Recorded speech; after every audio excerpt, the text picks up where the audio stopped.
Big boss season 8 Prabhavati 2.0 వచ్చినప్పటి నుంచి house mates కి కంటి మీద నిద్ర కరువైంది.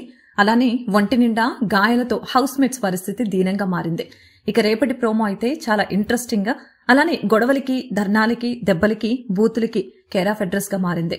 ప్రోమో విషయంలోకి వస్తే ఎండ్ బజర్ మోగుతుంది. ప్రభావతి హౌస్ మేట్స్ అందరికీ కూడా తన కోసం ఇంతగా కష్టపడినందుకు ధన్యవాదాలు చెబుతుంది. అలానే స్పెషల్ గిఫ్ట్ బిగ్ బాస్ ఇస్తారని అంటుంది.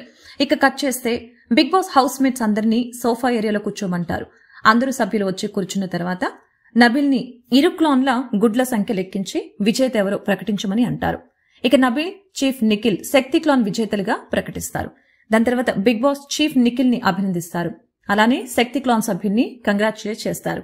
ఇక బిగ్ బాస్ మాట్లాడుతూ స్పెషల్ రెడ్ ఎగ్ ఎవరి దగ్గర ఉందో చెప్పండి అని అడగ్గా నైనిక తన జేబులోంచి తీసి బిగ్ బాస్ కి చూపిస్తుంది. ఇక బిగ్ బాస్ ఆ రెడ్ ఎగ్ స్పెషాలిటీ ఏంటో చెప్తారు.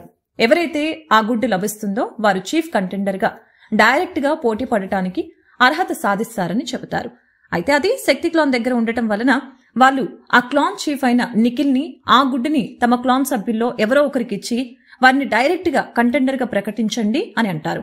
ఆ రెడ్ గుడ్డు ఊసే తెలియని కాంతార క్లాన్ సభ్యులు రష్మి, ప్రేరణ, అభయ్ మోసం చేశారు, ఒక మాట కూడా చెప్పలేదు మమ్మల్ని, ఇది ఫెయిర్ గేమ్ కాదు అని ఒకరి చెవులొకరు కోరుకుంటూ ఉంటారు. ఇక తర్వాత కాంతార క్లాన్ సభ్యులతో మాట్లాడుతూ చీఫ్ అభయ్, మీరు మీ క్లాన్ నడపటంలో విఫలం అవటం, మీరు ఆ హోదా నుంచి తప్పుకొని మీ తర్వాత క్లాన్ ని నడిపించడం కోసం ముగ్గురిని ఎంచుకోండి అంటారు. ఇక అప్పుడు రెండు క్లాన్స్, అటు నిఖిల్ క్లాన్ సభ్యులు అతనిచ్చే ఆ గుడ్డు కోసం, అలానే అభయ్ క్లాన్ వాళ్ళు అతన్ని మమ్మల్ని పరిగణలోకి తీసుకోమంటూ చుట్టూ కూడా బెల్లం చుట్టూ ఈగల్లాగా తిరుగుతూ ఉంటారు. ఇక అక్కడితో ఇవాల్టి ప్రోమో ఎండ్ అవుతుంది. నిఖిల్ ఆ గుడ్డు ఎవరికిస్తారని మీరనుకుంటున్నారు? అభయ్ చీఫ్ గా ఫెయిల్ అవ్వటంపై మీ అభిప్రాయం ఏంటి? హౌస్ లో కాంతార క్లాన్ కి చీఫ్ గా ఎవరైతే బాగుంటుందని అనుకుంటున్నారో మీ అభిప్రాయాన్ని కామెంట్ రూపంలో తెలపండి.